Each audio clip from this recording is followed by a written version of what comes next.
Oi, sou Maria Auxiliadora. Trataremos a partir de agora do tópico 3 do módulo sobre fisiologia da maturação, qualidade e pós-colheita de uvas. Este trata do manejo da produção, das boas práticas e qualidade. A nossa ênfase, portanto, será nas relações entre prática de manejo, as boas práticas adotadas e a qualidade. Como essas decisões, ao longo da parte de produção e mesmo de pós-colheita da fruta, interferem na sua qualidade. Quando falamos em fatores de produção, o ambiente é um elemento determinante nisso. Todos os fatores ambientais interagem com a planta e definem respostas no metabolismo dessa planta, que, por sua vez, afetam a qualidade da fruta. Entre os componentes do ambiente, as temperaturas são um fator determinante. Isso se refere à relação direta que existe entre temperatura e fisiologia da planta. Sob condições de temperaturas elevadas, tem-se um estímulo à taxa respiratória e, por sua vez, todas as reações químicas derivadas e dependentes da respiração são também estimuladas. Então, os processos metabólicos são acelerados. Em geral, tem-se um ciclo mais precoce e, com isso, também um metabolismo mais intenso nas vagas em resposta ao que acontece na planta como um todo. Sob altas temperaturas, como acontece no semiárido brasileiro, alguns eventos são característicos e são observados, alguns dos quais influenciam diretamente a qualidade. Aqui nós listamos alguns que têm relação direta com a qualidade. Então, sob altas temperaturas, ocorre maior degradação de ácidos orgânicos, então as taxas de degradação são mais intensas, em geral tende-se a bagas com menor acidez. Há também um retardo no desenvolvimento da cor, então aqueles pigmentos predominantes na baga da uva são influenciados diretamente pelas altas temperaturas. Durante a fase de crescimento, todas as uvas contêm quantidades razoáveis de clorofila. A partir do início da maturação, essa clorofila começa a ser degradada e outros pigmentos podem ser sintetizados ou até mesmo expostos. Para as uvas brancas, carotenos e xantofilas são sintetizados e são expostos a partir de uma síntese prévia em função da degradação da clorofila. E isso acontece a partir do início da maturação até o fruto tornar-se completamente maduro. Nas cultivares tintas, caracteristicamente, tem-se uma síntese de antocianinas também a partir do início da maturação. Essa síntese é altamente regulada pelo ambiente e a influência das condições, por exemplo, de altas temperaturas e alta radiação solar, definem uma síntese adequada ou não de antocianinas nas bagas das uvas tintas. Sob condições de temperaturas muito elevadas, o que se observa é que há um prejuízo à síntese de antocianinas. Esses pigmentos têm uma faixa adequada de síntese, portanto, acima de 35 graus Celsius, as temperaturas causam prejuízo ao metabolismo desses pigmentos. Além da temperatura em si, os valores absolutos, nós temos uma outra influência associada à amplitude de temperatura entre dia e noite, de forma que temperaturas elevadas durante o dia, mais inferiores a 35 graus, e temperaturas amenas à noite, oferecem condições ideais para a síntese e estabilização das antocianinas. Por outro lado, se as temperaturas ultrapassam os valores de 35 graus e se as temperaturas noturnas permanecem altas, o que se tem é uma síntese irregular. Em geral, há variação na coloração entre cachos e dentro de um mesmo cacho, havendo bagas avermelhadas e bagas que não conseguiram pigmentar. A intensidade da cor vermelho também é variável entre os cachos e entre as bagas. Neste exemplo aqui, nós temos a cultivar Crimson Seedless. Sob condições de um manejo adequado ou condições ambientais favoráveis à síntese de antocianinas, o que nós temos é uma pigmentação uniforme em todos os cachos.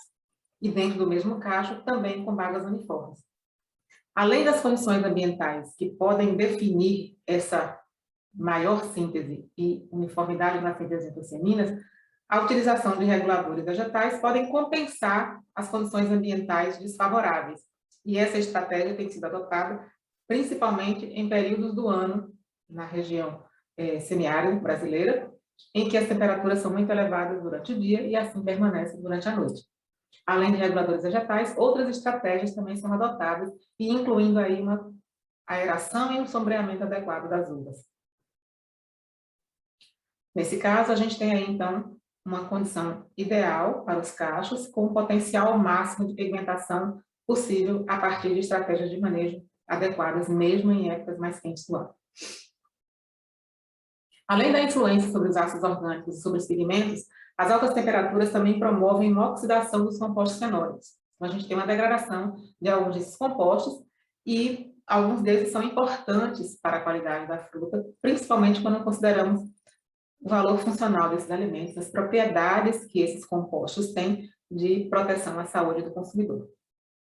Há ainda uma redução do teor de sólidos solúveis quando essas altas temperaturas ocorrem ao longo do desenvolvimento da baga, seja na fase de crescimento, onde se tem intensa multiplicação celular, seja na fase lag, onde há uma parada no incremento de volume da baga, ou mesmo na fase 3, que é a fase de maturação, em que inicia-se uma retomada no aumento do volume da baga, porém não associada ao crescimento, e sim associada à absorção de água típica dessa fase do desenvolvimento das uvas. Essa redução, então, no teor de sólidos solúveis ao longo dessas 3 fases, sob altas temperaturas, está associada a valores superiores a 30 graus. Portanto, nós temos um predomínio dessas condições. É preciso equilibrar, então, outras condições que favoreçam o acúmulo de sólidos solúveis. Então, ao mesmo tempo em que a temperatura pode causar um prejuízo a esse componente da qualidade, é possível induzir a partir de práticas de manejo que promovam condições favoráveis à fisiologia da videira. Sob condições de alta temperatura, também há um aumento no teor de taninos, principalmente dos taninos poliméricos, aqueles que têm cadeia mais longa. Esse acúmulo acontece principalmente na casca. Além do acúmulo, do maior teor desses polifenóis, temos um aspecto direto associado ao sabor. Os taninos poliméricos são mais adstringentes, então a gente tem uma repercussão também no sabor da uva em função dessas condições de temperaturas muito elevadas. A luminosidade é outro fator do ambiente que determina características de qualidade nas uvas. Sob baixa intensidade de luz, o que acontece é um atraso no metabolismo, portanto, há um decréscimo no tamanho da baga, também no teor de sólidos solúveis, no pH e nos teores de alguns aminoácidos. Por exemplo, os teores de prolina diminuem nessa condição de baixa intensidade luminosa, o que acontece exatamente o oposto sob condição de déficit hídrico. Prolina é o aminoácido associado à resposta da planta ao estresse hídrico. Então, sob condições de restrição de água, ela é sintetizada. Mas se há baixa intensidade de luz, portanto, há um menor acúmulo desse aminoácido. Da mesma forma, também há um decréscimo no teor de ácido gama-aminobutírico, outro aminoácido importante, metabolizável nas frutas em geral. Em condição de baixa intensidade de luz, mantém-se, portanto, o pH elevado. Há uma mantém-se, portanto, elevada a acidez titulável. Os ácidos orgânicos não são degradados com a intensidade que seriam em condições de luminosidade adequada ou de alta luminosidade. Portanto, a acidez titulável tem valores superiores a condições em que a luminosidade é maior. Da mesma forma, os teores de malato e de arginina também são elevados sob condição de baixa intensidade de luz. Mas esses valores também, como já falamos para a prolina, são altamente associados ao déficit hídrico. Em condições de déficit hídrico, os teores de arginina também diminuem. Ao contrário do que ocorre sob baixa intensidade luminosa. Sob condições de luz ultravioleta B, o que isso acontece é um estímulo à síntese de flavonoides. Vários compostos desse grupo de flavonoides, que são compostos fenólicos, têm uma quantidade maior desses compostos sendo sintetizados. Como exemplo, nós temos quercetina, miricetina, quercerol, isorranitidina, larigentina e ciringetina. Esses compostos fenólicos têm uma propriedade funcional importante. Então, sob luz ultravioleta B, a gente tem um estímulo ao valor funcional das uvas em função da síntese desses compostos. Há também altos teores de flavonoides. Por outro lado, esses flavonoides incrementam a adstringência e prejudicam ligeiramente o sabor da uva, principalmente quando o acúmulo se dá na casca, uma vez que na polpa os teores desses compostos é bem menor em relação aos da casca e da semente.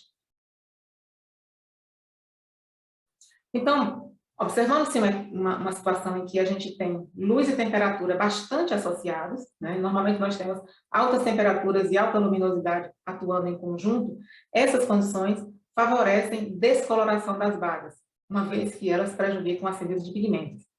Também favorecem a síntese precoce de alguns compostos do aroma. Para as uvas viníferas, né, que são destinadas realmente à vinificação, e para as uvas destinadas à elaboração de suco, a gente tem aí algum prejuízo em aspectos da qualidade associadas ao aroma. Para as uvas destinadas ao consumo in natura, né, esse prejuízo é menor, uma vez que poucas delas têm compostos aromáticos sintetizados em proporção e mesmo em qualidade de compostos que afetam e que são observados, percebidos ao nosso olfato. Então, na prática, o que precisa ser considerado em condições de produção de semiárido tropical? É preciso observar que esse excesso de luz e temperatura tem influência na qualidade de maneira bem direta e nós precisamos intervir nisso, estabelecendo práticas de manejo que evitem ou que previnam esses prejuízos à qualidade. Então, associar práticas que reduzam os efeitos sobre a exploração da baga, né, e que mantenham uma síntese de compostos voláteis no momento em que as frutas realmente estão maduras, sem antecipação. Isso tem relação com a utilização de reguladores, com estratégias de manejo da parte aérea, com densidade foliar e outras.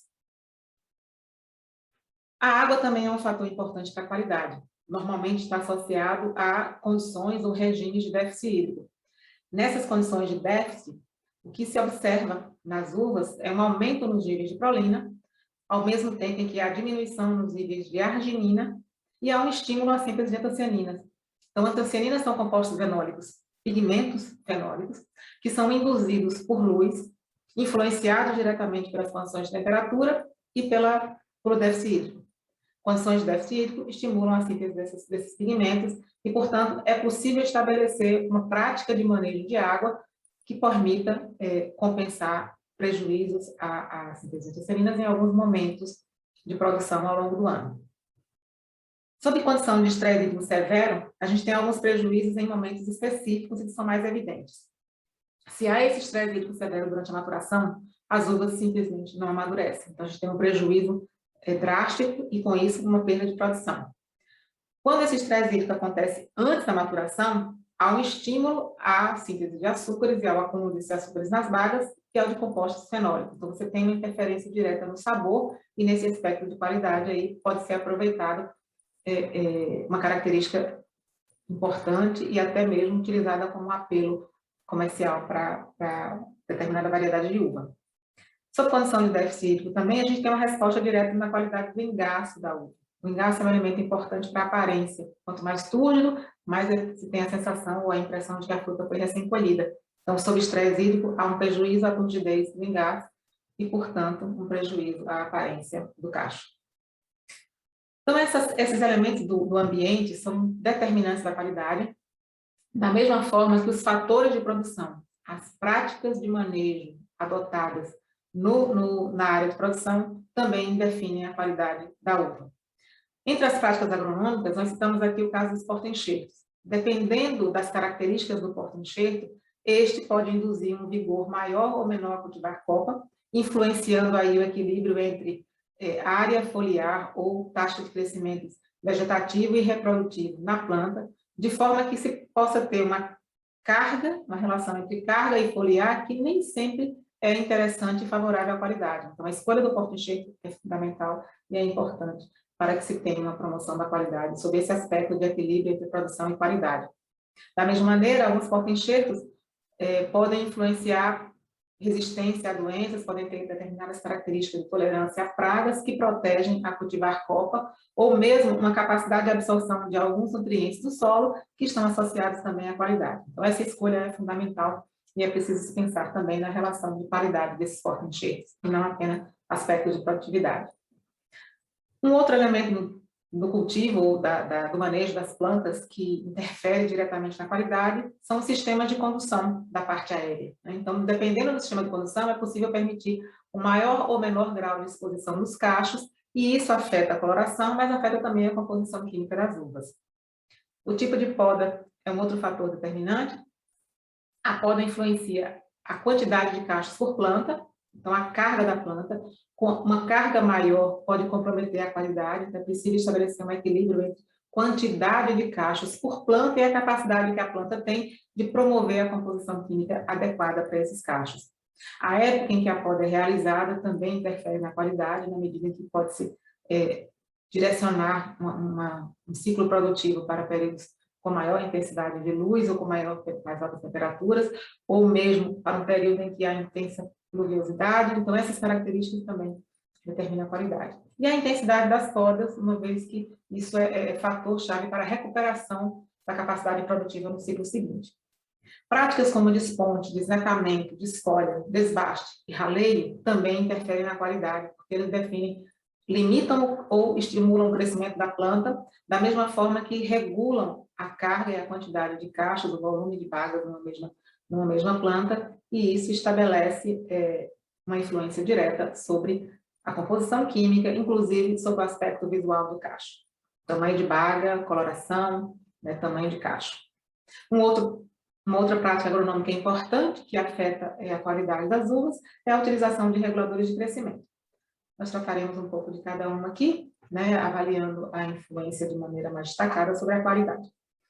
Nos sistemas de condução, a relação que se estabelece é uma influência entre quantidade de cachos, por exemplo, e distribuição de folhas na planta. Essa relação entre superfície foliar e quantidade de frutos, ou esse balanço, é fundamental para permitir o acúmulo adequado dos compostos e permitir o desenvolvimento, o crescimento adequado dos cachos e das bagas. Então, diferenças na composição da baga também podem ser resultantes de uma relação desequilibrada entre quantidade, né, de área foliar disponível nas plantas e o número de frutos que é deixado em função do sistema de condução. Esse sistema de condução tem uma relação muito próxima com o microclima. Alguns sistemas de condução, como que está aqui, o latada, ele permite uma cobertura horizontal, foliar, e uma proteção maior dos cachos à incidência de luz. Então, em regiões de clima, né, semiárido, como a nossa, essa é uma prática, é um sistema de condução geralmente adotado para a uva de mesa, exatamente para reduzir o efeito negativo de uma intensidade luminosa direta sobre os cachos. Outros sistemas de condução, como, por exemplo, o Y, tem-se um formato ou um crescimento de uma distribuição dos cachos diferente, e essas duas condições aqui permitem microclimas diferenciados na região próxima ao cacho. Aqui tem-se um microclima bastante distinto em função dessa proteção à entrada, né, ou uma quantidade de luz menor que é interceptada, e a possibilidade de amenizar a temperatura aqui abaixo da copa. Nessa situação aqui, os cachos podem ser protegidos pelas folhas, mas há um grau maior de exposição e há uma aeração maior no sistema de Lira, por exemplo. Esses sistemas de condução, eles podem influenciar alguns componentes específicos da qualidade. Então, nós temos um exemplo aqui para a uva da variedade BRS Magna, que é uma uva para suco, nas condições de cultivo de Petrolina, Pernambuco, sendo avaliada sobre diferentes sistemas de condução durante um ciclo de primeiro semestre, né? A gente sempre delimita o ciclo pelas diferentes condições ambientais entre ciclos ao longo do ano, pela facilidade que temos na região de colher ou de produzir em qualquer época. Então, sobre o sistema de condução latada, por exemplo, a principal característica que a gente observa é uma potencial de acúmulo de solos solúveis maior em relação à espaldeira e lira, e, por outro lado, uma acidez titulável menor, né? Então, a gente tem frutos com maior teor de solos solúveis e menor acidez titulável sob esse sistema de condução. Porém, o sistema de condução que melhor promoveu o efeito sobre o teor de antocianinas nas bagas foi a espaldeira. Sob esse sistema de condução, tem-se aí um teor de até 1.500 miligramas de antocianinas por 100 gramas de uva. E aqui a gente está falando de antocianinas na casca, né? Esse teor de antocianinas, ele é bastante alto, né? Essa variedade tem essa característica de ter um teor de antocianinas muito elevado, e nas condições de produção do semiárido, esse teor é incrementado. No que se refere às podas, a gente tem aí um fator fundamental. Dependendo da quantidade de reservas disponível na planta, a gente tem uma resposta com uma capacidade produtiva diferenciada e também uma capacidade de fornecer os elementos que permitam uma composição química adequada às frutas. Então, se a gente tem uma quantidade de reservas adequada, as podas regulam, portanto, a capacidade produtiva, e isso fornece aos cachos a condição adequada para o acúmulo de açúcares, para o acúmulo de compostos fenólicos, para a síntese de pigmentos e outros fatores que repercutem na qualidade. Também, as podas regulam a capacidade de promoção do crescimento das uvas, na medida que algumas delas, né, permitem um controle do crescimento vegetativo e não, de folhas e de ramos, por exemplo, e não apenas a arquitetura da planta. Algumas práticas, como a remoção de folhas basais, afetam a qualidade na medida em que elas promovem um pequeno aumento no teor de sólidos solúveis e na acidez titulável. A resposta em relação ao pH, portanto, é de redução, que, né, é coerente com a resposta de aumento na acidez derivada do maior teor de ácidos orgânicos. Há também uma redução no teor de malato, né, que é um ácido orgânico, e uma melhoria na aeração da planta em função da remoção dessas folhas basais. Algumas enzimas que são reguladas por fitocromo também são afetadas, por exemplo, a fenilalanina amonialiase, né, PAL, e a enzima málica, são influenciadas por essa remoção de folhas basais. A fenilalanina amonialiase é uma enzima chave na síntese de compostos fenólicos, incluindo aí as antocianinas. Então, portanto, existe uma relação direta, né, de promoção da síntese a partir da remoção das folhas basais. A enzima málica, por sua vez, tem um efeito mais associado aos eventos da respiração das uvas. Algumas técnicas ou práticas são promotoras de sombreamento. E nessa condição aí de maior sombreamento, a gente também tem respostas específicas associadas à qualidade. Uma maior proteção da incidência solar promove aumento na concentração de potássio nas vagas, promove um maior pH e uma maior concentração de ácido málico. Por outro lado, o tamanho das bagas, teor de sólidos solúveis, de compostos fenólicos, de antocianinas e de monoterpenos é reduzido, né? Só lembrando que as antocianinas a síntese delas é estimulada pela energia solar, pela luminosidade solar. Então, esses fatores estão reduzidos em contrapartida ao aumento da concentração de potássio que acontece, por exemplo, de pH e de ácido málico nas vagas. Um sombreamento na fase inicial de crescimento, ele tem uma resposta bem mais específica e bem mais direta, porque naquela fase 1, né, de crescimento sigmoidal da uva, é que ele atrasa a maturação. Né? Quando há um sombreamento, o metabolismo é amenizado, então ele acontece mais lento e, portanto, toda a fenologia da planta ela sofre um atraso, consequentemente a maturação e o ponto de colheita são postergados. Para exemplificar, né, a gente tem uma situação, por exemplo, com algumas variedades brancas que são altamente sensíveis à incidência de luz, que podem sofrer queima com manchas e danos nas vagas. Um sombreamento adequado das suas uvas, né, dos cachos, permite, então, amenizar esse problema ou até preveni-lo, reduzindo a um nível muito próximo de zero. Né? Por outro lado, dependendo das condições climáticas, se forem favoráveis à incidência de doenças, por exemplo, uma aeração a partir de um desponte que permita a entrada de luz e ventilação entre as fileiras, né, do parreiral, é possível, então, promover um microclima mais favorável, maior aeração, reduzindo aí a temperatura abaixo da copa e permitindo também uma menor umidade relativa nesse espaço aí. Em algumas condições é necessário para facilitar o manejo fitossanitário e prevenir a ocorrência de doenças. No caso dos reguladores de crescimento, a gente tem como prática comum na viticultura a aplicação de giberelinas para a promoção do crescimento de bagas e alongamento do cacho. Isso é feito na fase de crescimento das bagas. O Etefon e o ácido abscísico como reguladores vegetais promotores da síntese de antocianinas. Então, esses dois reguladores podem ser aplicados no início da maturação como forma de estímulo à síntese de antocianinas, principalmente quando as condições ambientais forem limitantes a essa síntese natural. Como exemplo aqui, nós temos a cultivar BRS Isis, né, que sob algumas condições tem-se uma pigmentação que não atinge toda a baga, deixando as extremidades aqui sem a coloração vermelha típica. Porém, com um manejo adequado, seja ele utilizando reguladores vegetais, seja a partir de manejo de densidade foliar, é possível, então, ter uma uniformidade na coloração dos cachos.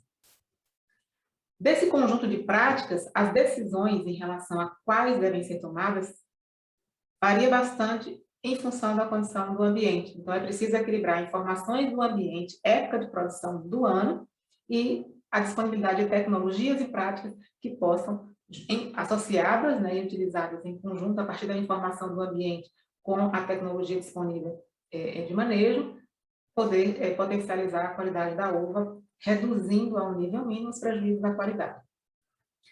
Como todas essas práticas de manejo têm como proposta a racionalização, né, da tecnologia, as boas práticas agrícolas, então, ela tem alguns princípios que permitem valorizar o produto na medida em que ela se preocupa com o sistema produtivo, com o ambiente, com o consumidor e quem trabalha no sistema produtivo.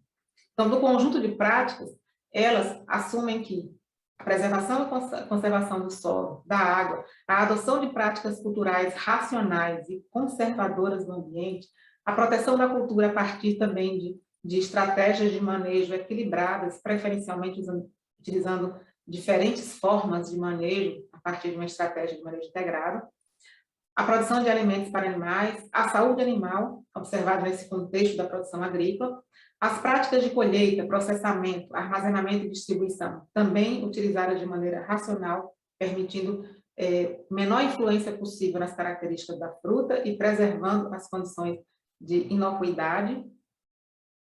A utilização de um manejo da energia e de desperdícios por estratégias mais eficientes, observação da saúde e segurança humana, seja ela do trabalhador, seja ela do consumidor, e a preservação da vida selvagem e uso da terra. Então, os princípios de sustentabilidade estão previstos aí nas duas práticas, considerando os seus três componentes-chave: ambiente, a produção em si, né, o valor econômico da produção e os aspectos sociais. Então, sustentabilidade social, econômica e ambiental mantidas aí, consideradas nesses princípios das duas práticas agrícolas.